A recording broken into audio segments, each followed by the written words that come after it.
flight to Marseille, France, a U.S. military transport plane goes suddenly out of control. Threat 252, height 11,000 feet. Mayday. Mayday. Within 2 terrifying minutes, the plane crashes high in the Alps. 12 Americans struggle to stay alive in the freezing cold. While from the air, planes search frantically for the lost aircraft. But despite the efforts of 2 nations and their allies, the fate of the survivors will depend on one man and his inspired idea.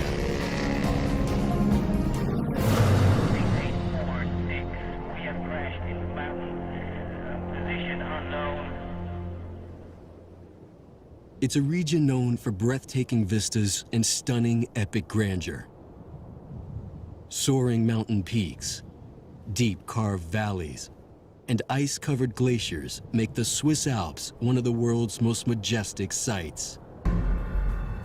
But as beautiful as they are, these mountains are also dangerous. Each year, Swiss air rescue teams answer thousands of emergency calls from stranded or injured hikers and climbers. Today, the personnel, the equipment, and the aircraft make life-saving rescues almost routine. Yet before modern technology and advanced training made these rescues possible, being lost high in the Swiss Alps meant almost certain death.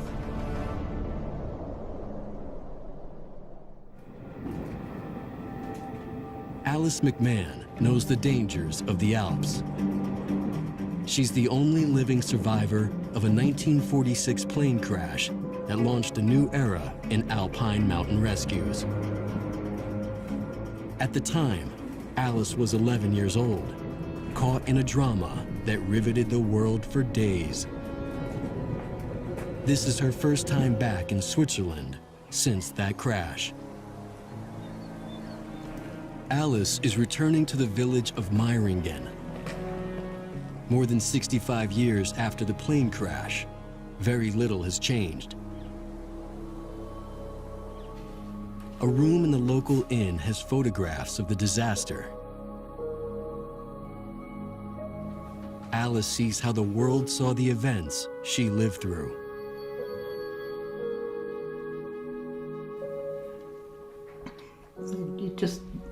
It gives you the idea of the enormity of it. I've never seen, all of them put together, and gives you a much larger perspective of what it was.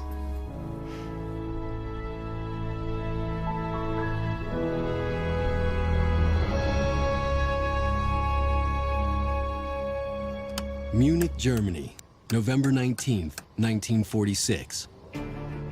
U.S. Army Air Force pilot Captain Ralph Tate is eager to take off. He's already 2 hours behind schedule because earlier bad weather made flying risky. Finally, at 1:30 p.m., the C53 aircraft gets the go-ahead to depart. The plane is destined for Marseille, France, by way of Dijon. Its ultimate destination is Pisa, Italy. On board the plane are 4 crew members, several high-ranking U.S. military officials and their families. Colonel William McMahon, only days from retirement, is flying to Italy before returning to the States. He's accompanied by his wife and daughter Alice. With the war over, they're looking forward to a new phase in their lives. Marguerite Tate, the pilot's mother, is also on board the plane. Rounding out the passenger list are U.S. government officials on a political mission. For them, it's just another routine flight on a workhorse aircraft. The C53 Skytrooper actually was a derivation of the DC-3 airliner, which was designed in the mid-1930s and began operational service in 1936. When the Second World War broke out, it was so successful as a passenger transport, it was developed for the military into a troop transport aircraft, cargo transport aircraft, and many of them were used after the war. The DC-3 is really one of the most famous, versatile, reliable, rugged aircraft ever built. The rugged, reliable C-53 is 40 minutes into the flight when it encounters rough weather and disaster strikes. Heavy turbulence sends the plane soaring upward, then drops it quickly.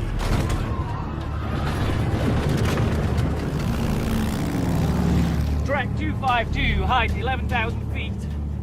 Captain Tate loses his bearings while battling for control of the aircraft. The plane twists through the air over a mountainous area while the passengers hold on for their lives.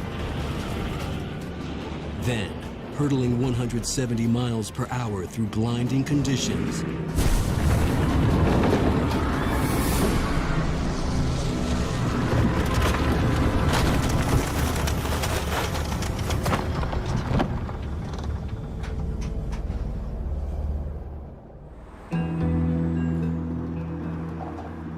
over the 6 decades since the crash, questions still remain about how and why it happened.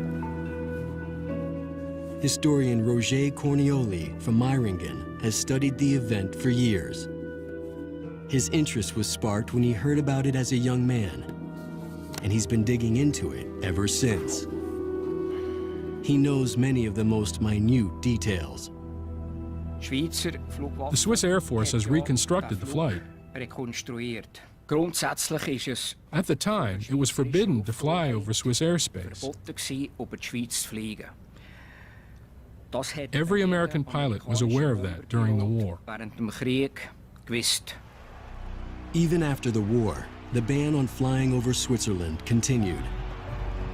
While the U.S. is celebrated for its role in helping defeat the Nazis, relations between America and Switzerland are strained. The U.S. questions the Alpine nation's neutrality, since during the war it allowed Germany to move military supplies into Italy on Swiss railways. But the Swiss have their own grievances with the U.S., arising from the inadvertent wartime bombings of Schaffhausen, as well as Zurich. Switzerland viewed the U.S. with some suspicion. Now that the war was over, the U.S. was the predominant power in the nations that bordered Switzerland. They weren't exactly sure how things were going to go. They were afraid that the U.S. was going to throw its weight around and really increase the isolation of Switzerland. In an effort to relieve the post-war tensions, U.S. delegations visit Switzerland and agree to maintain the ban on flying over Swiss airspace. For Captain Tate, this means the flight from Munich to Marseille is routed around Switzerland. But the plane goes far off course when it crashes into the Swiss Alps.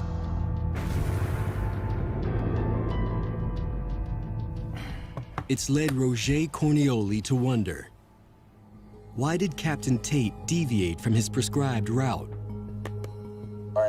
In a 1999 television interview, Tate recounts where radio navigation stations had put his plane moments before the turbulence.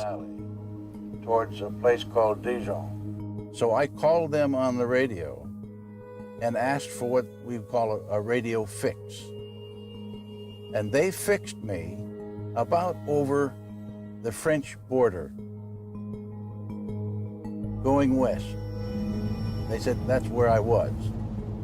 What would explain Tate flying his plane into Swiss airspace? Captain Tate would not have intentionally flown into Swiss airspace. This would definitely have been a no-go area for him. The navigational infrastructure of Europe was really destroyed during World War II. What was in place when the C-53 crashed was a very rudimentary system of air navigational aids. Unfortunately, because of the weather conditions, turbulence, possible icing, poor visibility, he and his co-pilot probably had their hands full flying the airplane and probably were not able to spend a great deal of time trying to fix their position. There's another reason why Tate could have flown so far off course. On transport missions during World War II, a flight crew often consisted of a radio operator and a navigator, in addition to the pilots and flight engineer. But Tate's post-war flight crew was different. On a local European flight, such as Captain Tate was undertaking, he had dispensed with the navigator, as many of these flights did. Unfortunately, that left him in a bit of a difficult position. Difficult, to say the least. The reality is, Tate's position is nowhere near the French border, despite what he's been told. And until the plane is located, the fate of the passengers and crew will hang in the balance.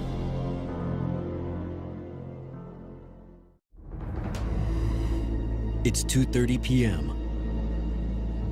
Moments after a U.S. C53 military transport crash lands somewhere in the Alps.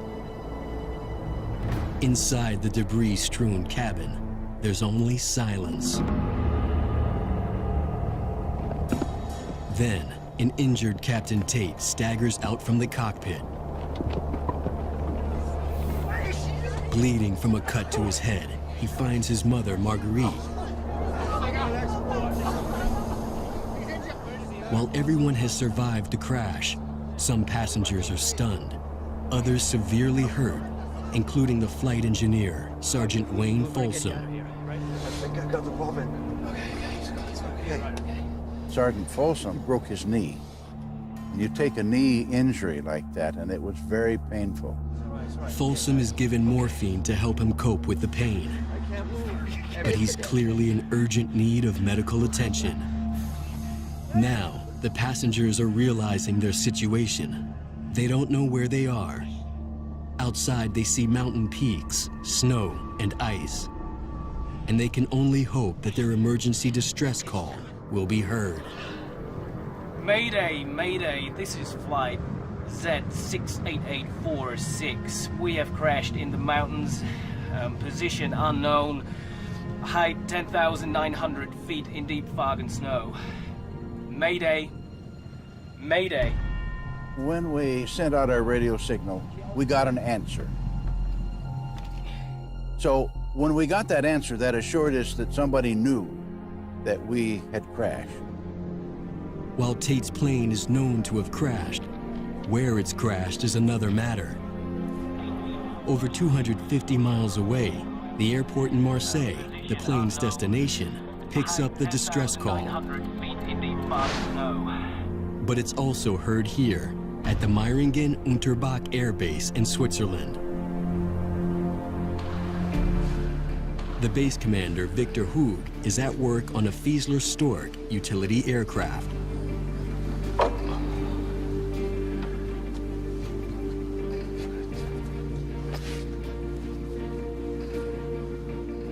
Mayday, this is flight Z68846. We have crashed in the mountains. Position unknown, height 10,900 feet in deep fog and snow. Mayday. Those are the Americans, but they're not allowed to fly here. An experienced mountain pilot, Hug is convinced by the distress signal's strength that the plane has crashed nearby. But this would put the aircraft far off its intended course, as well as conflict with its last reported position in the French Alps. Hug was prevented from doing anything in his capacity as the Interlaken Air Base commander. The idea was the Americans had everything under control, and they were concentrating their search on the French Alps. Despite his hunch, Hug defers to his superiors, and the U.S.-led rescue effort gears up. At the crash site, the 12 survivors in the unheated plane cope with temperatures 5 degrees above zero. They believe that their radio call will help fix their location. Captain Tate has been told that search planes are out looking for them, but so far, there's no sign of any aircraft. The problem lies in the terrain. For aircraft that were trying to find the accident site, one of the main reasons that it was difficult was that the radio signals were disrupted by the other mountains around where they were located. So these would reflect the signals or refract them, make it very difficult to pinpoint their location.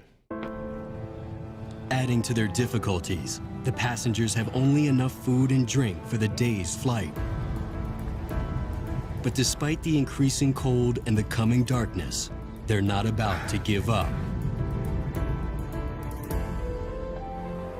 At the Thun Air Base near Vienna, Austria, a U.S. Army general has just been informed of the crash. General Ralph Tate is alarmed, not just because of the high-ranking U.S. officials on board the plane, but because it also carried his son and his wife. He immediately initiates a search operation in the French Alps.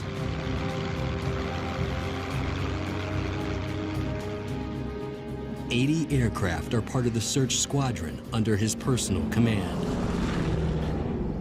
Meanwhile, Captain Tate and the crew members limit their use of the radio. We set up a method where we would periodically send out a short message. This is flight Z68846. We'd get a reply, shut the radio off, so that we would not run the battery down. The battery that was our link, along with the radio certainly, but that was our link to the outside world. But that link would only last so long. A search plane could be fairly nearby and still get pretty erroneous readings on where the signal is emanating from because of the way the signal gets bounced off the mountains. Also, these transmissions that the survivors were making were very short, which made it much more difficult for the planes to hone in on the signal. Mayday, mayday, this is flight Z68846. We're only gonna be able to make it for another 24 hours. We have casualties on board. Mayday, mayday. With Sergeant Folsom's condition worsening, Captain Tate can only hope the mayday calls are getting through. Hearing the urgent radio message from his son, General Tate grows more anxious to find the downed plane. Repeatedly, he flies over the mountain ridges of the French Alps, an area covering 800 square miles, looking for the crash site. Meanwhile, high up in the Swiss Alps, Tate scans the sky in desperation. We could see airplanes. The airplanes were small in the sky, but we could see them. And they were just going back and forth as if they were searching. Searching for them, but not finding them. Inside the unheated plane, hope is giving way to despair.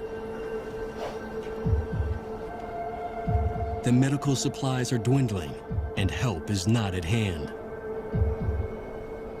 Now, the possibility looms that they may be stranded for many more days, or that they are too lost to be found.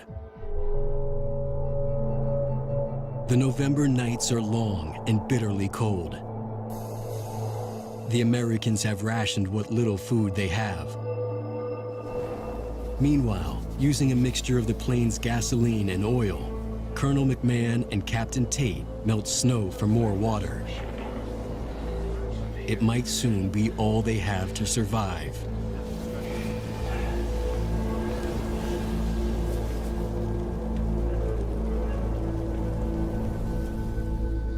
Nightfall brings sleep for some, and a brief escape from their bitter plight.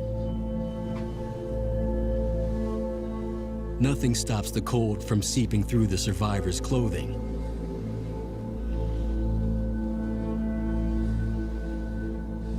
All they have are military blankets and silk parachutes to keep them warm, and the fading hope that help is on its way.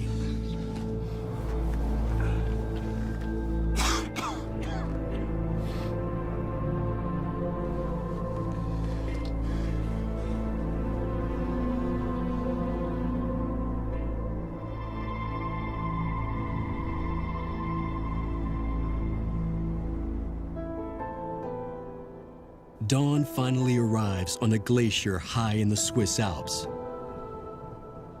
It's day 3 for the stranded Americans. Will it bring rescue at last?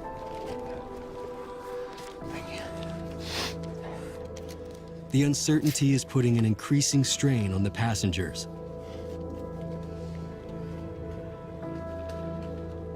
Captain Ralph Tate is desperately searching for a solution to their ordeal.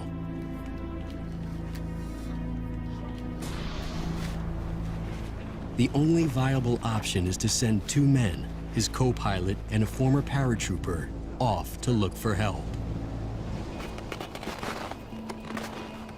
The men set off in a whipping wind with only basic equipment and no sure idea which direction will lead them to safety. They narrowly avoid falling into several nearby ice crevices.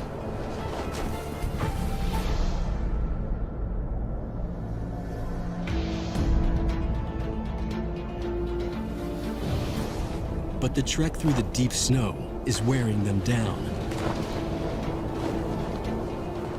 After an hour, exposure to the brutal cold has taken its toll on the 2 men's bodies.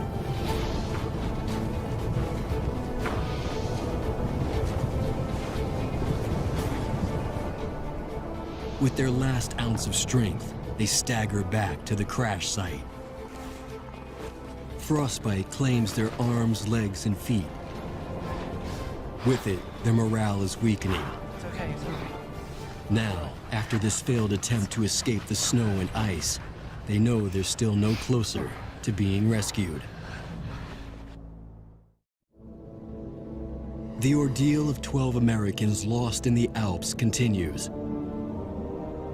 They've endured 72 hours in the bitter cold, waiting to be rescued. Their effort to find a way off the mountain has failed. And with the plane's battery nearly drained, Captain Tate is down to his last transmission. Mayday, Mayday. Flight Z68846. This is our final call. Our battery is about to die. Mayday, Mayday. This time, their luck changes. A search plane picks up their signal and locates the C53. It turns out the aircraft didn't crash in the French Alps, but instead 200 miles away in Switzerland's Bernese Oberland on the Gauli Glacier. General Tate immediately redirects the search to the Swiss Alps. Not everyone was convinced that the C-53 crashed in the French Alps. Roger Cornioli in the Swiss Military Archives discovers Victor Hughes' report on the plane crash on the Gauli Glacier. The long-forgotten document confirms that Hughes recommended a search operation in the Swiss Alps the day after the news of the plane's disappearance. But because the plane was thought to have gone down in the French Alps, the U.S. military concentrated its efforts there. And Hughes' recommendation was dismissed. At the crash site, hours after their last radio transmission, the survivors suddenly hear a faint sound. Hey! Hey!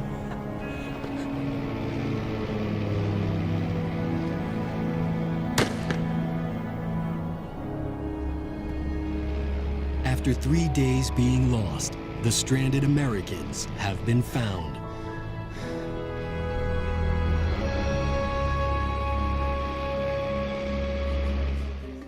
With the plane's location now confirmed, the U.S. military organizes the rescue operation. In Italy, a train loaded with tanks and 150 mountain troops heads to Meiringen, the village in the valley below the glacier. Few local residents here are aware of the major rescue operation that's about to take place. The American mountain troops gather, preparing to rescue the 12 passengers from the glacier. Their jeeps and tanks become fixtures parked on the main road. Along with the troops, reporters from around the world converge on the town, eager for news of the stranded passengers. Meanwhile, the Americans try to reach the crash site from the air. Sometimes as many as 80 Allied aircraft circle above the glacier. Both American and British aircraft received radio orders to fly to the crash site immediately. And that's when the bombardment of the glacier began. The bombardment consists of Allied B-29 bombers dropping aid packages for the survivors from 3 miles up. Most of the packages end up in crevices or too far away from the passengers to retrieve, but some land near the crashed plane.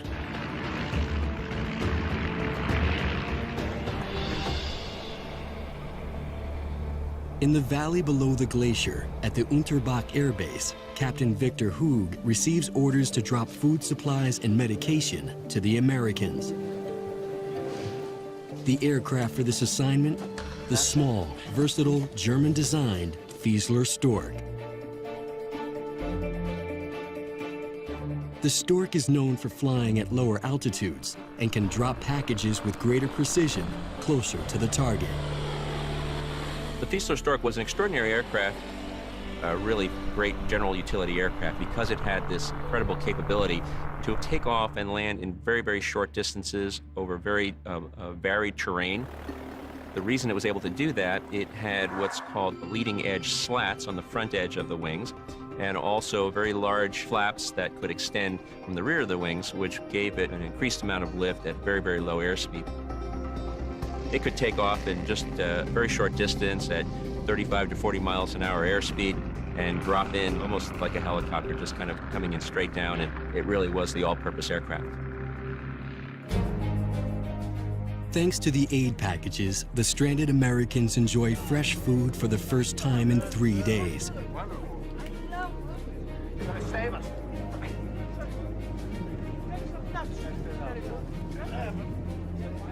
But their feast is rudely interrupted. A sack of coal dropped from a U.S. bomber hits the wing of the plane. While a supply package could hit one of them, Captain Tate fears vibrations from the bomber engines might widen a nearby crevice that could swallow the aircraft. It leads one of the Americans to write a message, "Fini," meaning stop, in the snow. The Swiss military authorities call a halt to the airdrops, and the Americans comply with the order. They now focus their efforts on a strategy to reach the glacier from the valley. But there's a problem. The mountain guides in Meiringen realized that none of the 150 U.S. infantrymen had mountain training, or had even been on a glacier before. The American military seems undeterred by their inexperience in alpine environments. They trust their technology to give them the edge in the battle against nature. They were planning to drive up to the glacier with their snowcats and rescue the people stranded there. Along with the British, the Americans propose a second plan to save their stranded countrymen. The Americans had 26 paratroopers on standby. They were supposed to be flown to the Gauli Glacier on 2 military gliders. The plan was that the 2 gliders would descend and the paratroopers would jump off onto the glacier.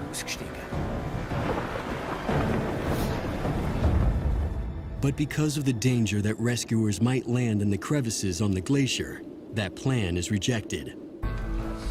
During a meeting at the Hotel Rosalaui in Meiringen, tension grows between the Swiss mountain guides and the American officials. Of course. The Americans insist on the rescue plan using their snowcats.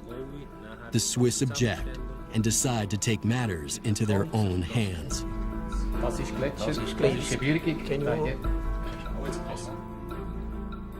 The Swiss mountain guide said, "Enough is enough. The only way to reach the site is on foot, and the men need to be skilled in climbing too." The Americans seemed indifferent to this. Und von dem sind die Amerikaner sehr wenig begeistert gewesen. While the Swiss and Americans debate rescue strategies, the 12 Americans marooned on the glacier are growing colder and more desperate. The Swiss authorities and the mountain guides decide to act quickly. Night has already fallen when a rescue team is hastily put together. 68 men volunteer for the hazardous climb. Some, like their American counterparts, have never crossed a glacier in winter conditions. The first group sets off at 4 in the morning on what's projected to be a 9-hour climb to the glacier. 1.5 feet of fresh snow has fallen overnight.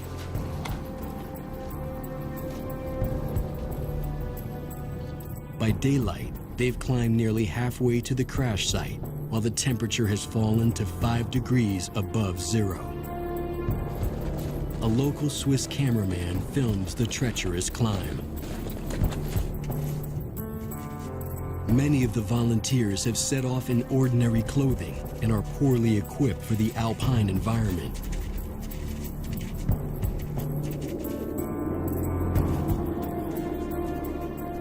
That morning, Victor Hug flies over the glacier in an attempt to give the rescue team the exact coordinates of the crash site.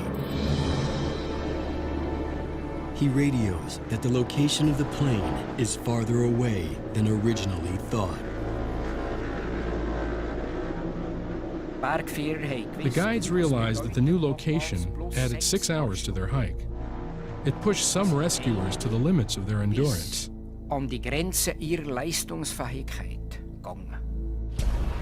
Getting to the crash site proves the climb more exhausting than the rescuers anticipated. But when they get there, the question the rescuers will face is whether conditions will allow them to begin their return immediately. And, more importantly, whether the Americans can survive the dangerous trek back down to Meiringen. For the 12 stranded Americans, the morning of their 4th day on the Gauli Glacier brings an incredible sight. We saw 2 rescuers coming up over the top of the glacier, and they came down, and of course, we were very happy. 3 days of fear and uncertainty erupt into joy.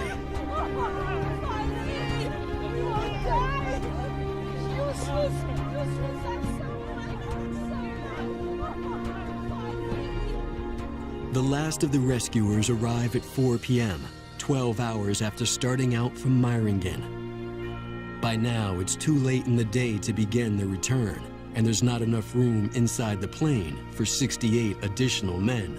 The rescuers build a makeshift shelter under one of the plane's wings to spend the night. But it offers little protection. Most of the men stand outside of the plane, huddled together in the freezing cold, waiting for daybreak. At this point, the Swiss rescuers are determined to bring the 12 survivors down the glacier on foot. But given their injuries and weakened condition, this could take up to a day and a half. However, back in Meiringen, one man has another plan. In 1946, there are no helicopters in Europe. Swiss pilot Victor Hug proposes an aerial rescue of the Americans, which would involve a daring aircraft landing on a glacier. He'll attempt this by attaching broad, ski-like runners to his Fiesler Stork's landing gear. He was conducting the experiments with skis on the Axel during the war between 1943 and 45. The project was kept secret. No one spoke openly about this new system, about putting skis on the Fiesler Stork for landing on snow. Putting skis on airplanes was not a new idea. Many aircraft, including the Fiesler Stork, had been designed for this purpose. The original design of the Fiesler Stork ski setup was you had to actually remove the wheels and replace them with the skis. Hoog took the idea a step further by adding the skis onto the wheels. So if you were flying from an area that was not snow-covered to an environment that was snow-covered, which would be the case in a mountain environment, you didn't have the problem of having to change the nature of the landing gear. Hoog was also taking advantage of one of the Fieseler Stork's key features. The incredible short takeoff and landing capability of the Fieseler Stork made it ideal for mountain rescue because it could get in and out of very rugged terrain, very tight spots. But landing on a glacier in the Swiss Alps has never been tried before. The lives of the 12 Americans now depend on Hoog's success. In his leather bag, he carries a message, which he'll drop to the people on the glacier. With the skis attached, Hoog takes his plane skyward on a historic and risky mission. In just under 15 minutes, Hoog and his co-pilot, Major Pista Hitz, are over the crash site.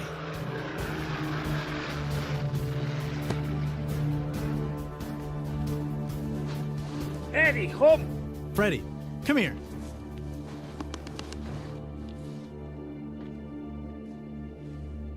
The men from the rescue team are surprised at Hoog's daring plan. They want to land. Really? The rescuers mark off an improvised runway in the snow on a steep slope about 100 yards below the plane.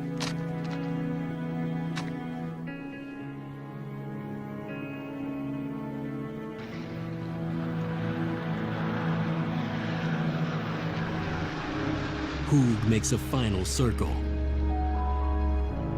Then, as 80 astonished people watch,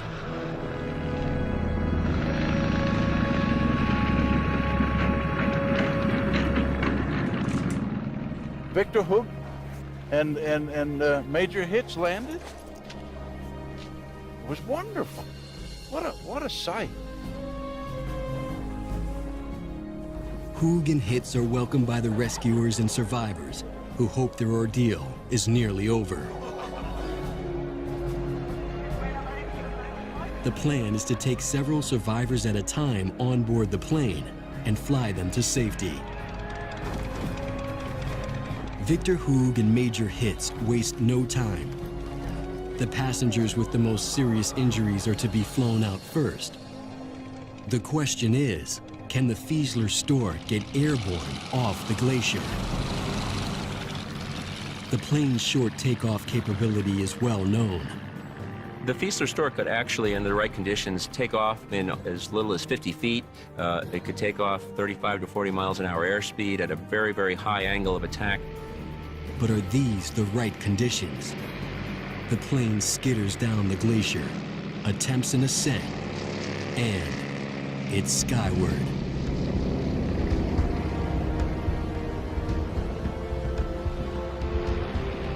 The historic return flight to the Unterbach Air Base takes a mere 12 minutes. Moved. She decides to ask at the BOAC desk. And I questioned them, why is it not there anymore? Not on the list anymore. Why is it gone? I can't give you that information at the moment, dear. We can't tell you. Have you got someone with you? Go and get your mother. I'll be happy to speak with your mother. Edith Wilmot is taken to a side room. Her children wait outside. They still believe their father's plane is delayed. Edith. Oh, well. These things happen. Minutes later, Edith returns visibly shocked and close to tears. Darling, there's been an accident. She tells her children that Chester is dead. Jane will never see her beloved father again. I just couldn't believe it was happening. But I was very upset because I knew he was coming home for my birthday. And I kept on saying to myself, it wasn't his fault. He wasn't the pilot.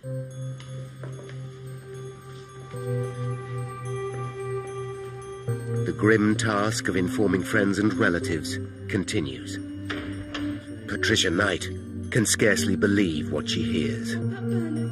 Oh, I told her to come down. They didn't know whether there were bodies found or not.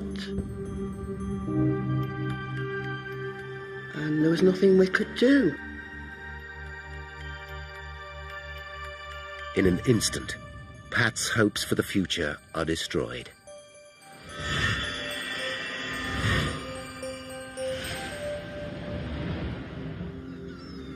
In Italy, the fishermen begin the gruesome task of recovering bodies. It was a big shock. Every time we went near a corpse, we would shout, "Come over here, come over here," because they seemed still alive. Their eyes were open. But when we got near, you could see they were dead. In total, 35 passengers and crew die on board Comet Flight 781. 15 bodies are recovered. There are no survivors.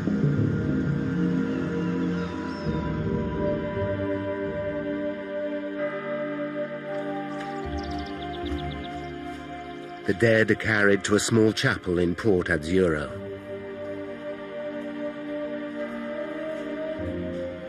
Local people say prayers. Children bring flowers.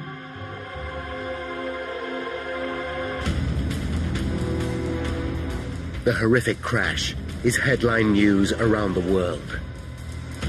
The question on everybody's lips is, how could the most advanced airliner in aviation history just fall out of the sky? Was it a tragic accident or something more sinister?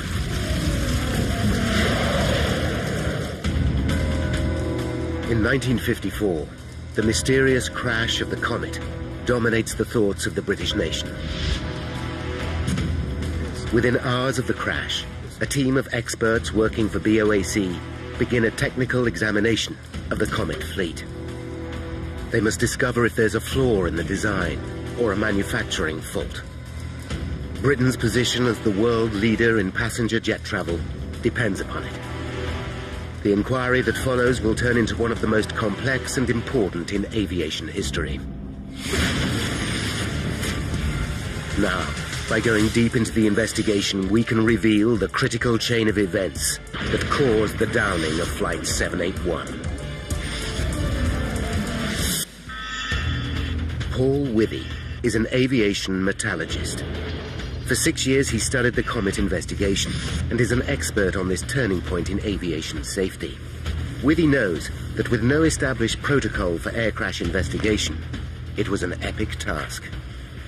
The difficulties they faced as an investigation team was to develop a whole new series of techniques for looking into a major air crash. And they had to really invent tests, invent methods of doing things as they went along. But Withy needs to be sure that this landmark case actually did get to the truth. Now, for the first time in half a century, he will re-examine the vital evidence. If he discovers their findings are wrong, it will rewrite the history of air crash investigation. From the beginning, the inquiry team are faced with an enormous challenge.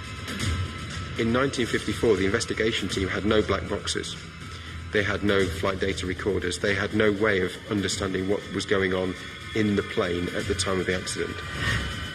Their best clue, the aircraft itself, lies at the bottom of the Mediterranean Sea. Without the remains of the plane, the team know they must unravel the mystery with the flimsiest of evidence. With little to go on, the press speculate that sabotage might be the cause of the crash. These are the early years of the Cold War, and there are fears that subversive communists may be responsible. Sabotage, a bomb. And that came up fairly rapidly, you know, it has to be. How did it happen? A bomb could have been hidden on board while the plane was taking on extra baggage. It's only a theory, but if true, it would at least eliminate doubts about the safety of the comet itself. With the pride and prosperity of a nation riding on the comet's success, a close eye is kept on the investigation from the very top. Winston Churchill himself. If saboteurs are responsible, the investigators know they must come up with hard evidence. They know that Flight 781 would have been flying at around 11,000 meters when something caused it to break up and fall from the sky. The Italian fishermen provide a few clues. I saw a huge ball of fire, rotating, plunging into the sea. It left a huge, huge cloud of smoke. Captain Johnson, pilot of the Argonaut, deepens the mystery. The radio went dead in mid-sentence. Everything just cut out instantly. But it's the victims themselves that provide the biggest mystery. Within hours of the crash, Italian pathologist Dr. Antoni Fornari examines the bodies. Despite Fornari's considerable experience, he finds a pattern of injuries he has never seen before. The victims suffered broken limbs and damaged ribs, injuries sustained after death. But what confuses Fornari is that many of the bodies have fractured skulls, wounds he discovers that were sustained before death. He finds another puzzling clue. The lungs of almost all the victims are extensively damaged. Many have ruptured like an exploding balloon. To top it all, Fornari finds no evidence of a bomb blast. It's a strange, perplexing picture, and he's baffled. With so little evidence, the investigation hits a dead end. Concerned, Prime Minister Churchill summons his advisors and takes an unprecedented step. Churchill commands the Royal Navy to retrieve the wreckage of Flight 781 from the seabed. His orders are simple: endeavor to locate and salve Comet. The task, however, is anything but simple. There has never been a salvage operation like it before. The wreckage lies at a depth of 120 meters, and no one knows exactly where. Today, if an aircraft crashed in similar circumstances, the black box recorders would have transponders and would lead the investigators and the recovery teams to the spot where the aircraft was. The Navy didn't have that information. HMS Wrangler, an anti-submarine frigate, searches an area of 260 square kilometers. 3 salvage vessels are on hand to help. They're equipped with the most up-to-date technology, including an underwater camera and a deep-sea observation chamber. But progress is delayed by bad weather. Then, on February 12th, 33 days after the crash, Navy experts identify the first piece of the Comet wreckage on the underwater camera. Divers descend to the seafloor. Over the next few weeks, small bits of debris are sent back to England for examination. Then comes a major find.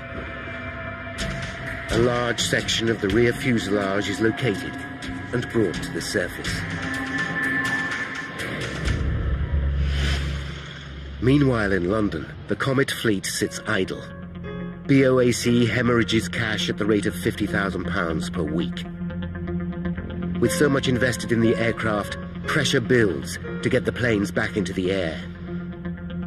On March 23rd, 10 weeks after the disaster, the British government give the airline the go-ahead to resume service.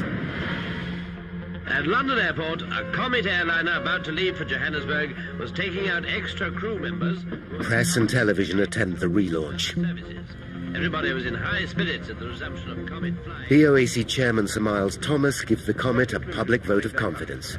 We obviously wouldn't be flying the Comet with passengers in it on service were we not wholly satisfied that the conditions are acceptable for carrying passengers anywhere in the world.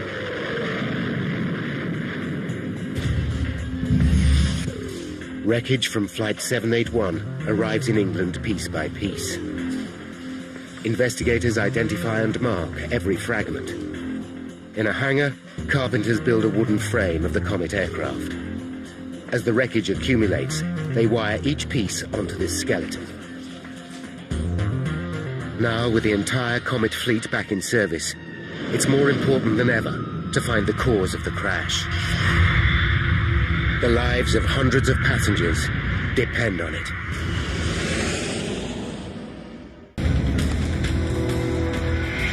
April 1954. While investigators urgently look for clues into the crash of Comet Flight 781, the British government give BOAC the go-ahead to relaunch their Comet fleet. It's a terrible mistake. At 6:32 p.m. on April 8th, 16 days after the resumption of flying, a Comet takes off from Rome bound for Egypt. 14 passengers and 7 crew members are on board. 33 minutes into the flight, the pilot reports that he's on course flying at 11,000 meters. It's his final message.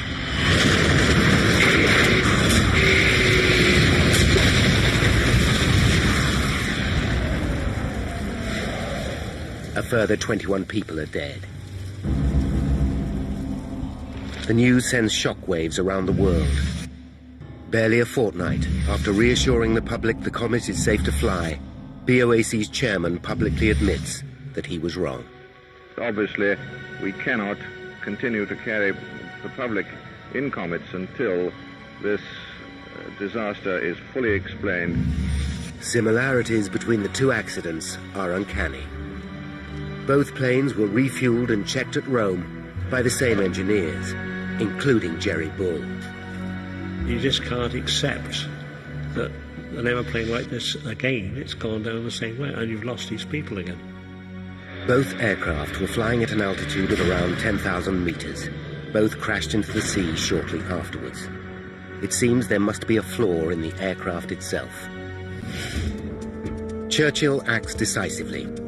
He appoints the Royal Aircraft Establishment, Britain's leading aeronautical research centre, to investigate. Heading the inquiry will be Sir Arnold Hall. Hall has an impressive reputation. He's a Cambridge scholar and one of the outstanding scientists of his generation. But even for a man as qualified as Hall, it's going to be a tall order. The second plane to crash rests under 1,000 meters of water and is impossible to retrieve. The hope is that if they can establish the cause of Flight 781's crash, it will explain why the second aircraft went down.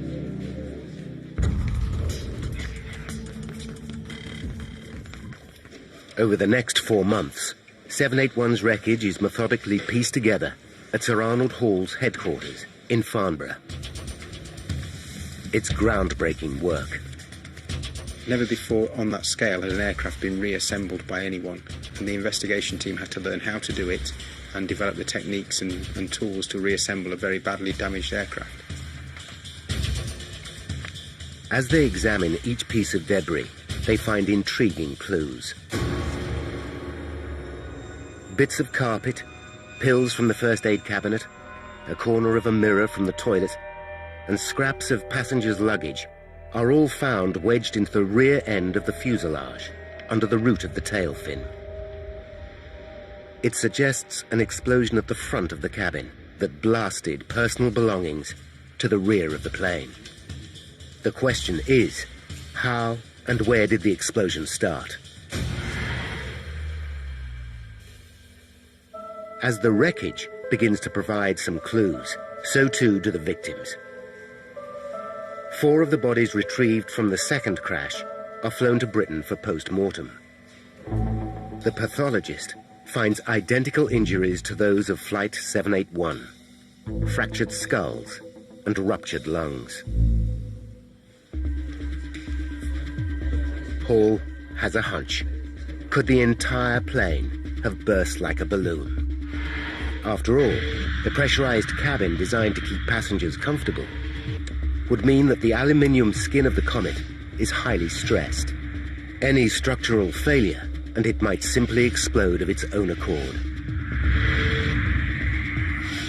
Such a violent decompression, as it's called, has never happened on a passenger plane before, but Hall and his team believe this could explain the terrible injuries. To test the theory, they stage a pioneering experiment. The team build a Perspex model of the fuselage, 1/10 the actual size. The cabin includes 28 miniature seats with 6 dummies. The model is housed inside a pressure chamber. When the pressure in the fuselage is increased to 8¼ pounds, the equivalent of flying at 12,000 meters, the team deliberately rupture the model.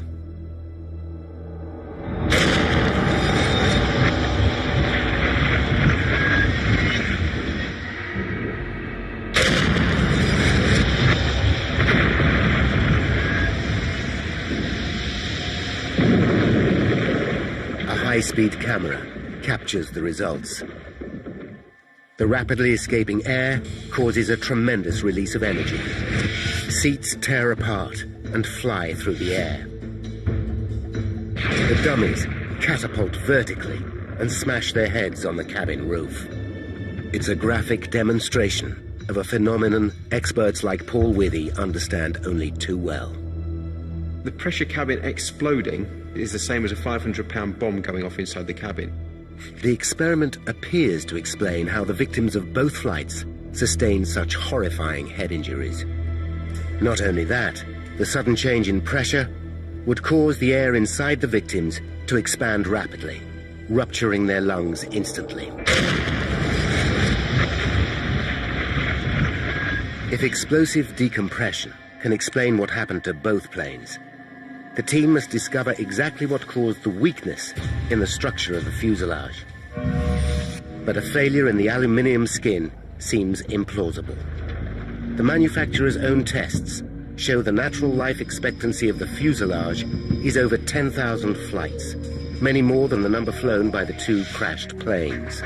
Nevertheless, Sir Arnold is not a man to leave any stone unturned. He decides to put the entire airframe to the test. Before testing begins, the team look closely at the Comet design. They discover that to withstand the stress caused by repeated pressurizations, the skin of the aircraft must be immensely strong, but it must also be extremely light. In order to achieve this, de Havilland developed a lightweight aluminium alloy skin, just over 0.5 millimeter thick.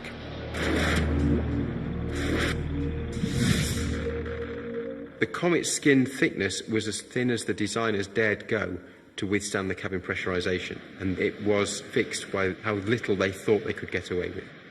Sir Arnold devises a test to assess the strength of the plane's fuselage. The experiment is on a completely different scale to anything they have attempted before. It requires the construction of a massive water tank, measuring 34 meters long by 7 meters wide and 5 meters deep. Working non-stop, it takes a team of engineers 6 weeks to complete. The team at the Royal Aircraft Establishment are working really hard. They're working 24 hours a day, they're working shifts, they're sleeping on site. They are a very dedicated team. By May 29th, it's ready. The engines and cabin upholstery of a Comet are stripped out. The empty plane is gently maneuvered into the water tank, with the wings protruding on either side. Engineers fill the tank and the plane with water. When they are both full, they force more water into the plane, pressurizing it as if it were flying. After 5 minutes, engineers reduce the pressure. Each test puts the same amount of strain into the aircraft as a single flight at 12,000 meters. Sir Arnold plans to test the fuselage to destruction. It could take up to 5 months. The experiment runs 24/7. Using 1950s technology, it's a grueling task.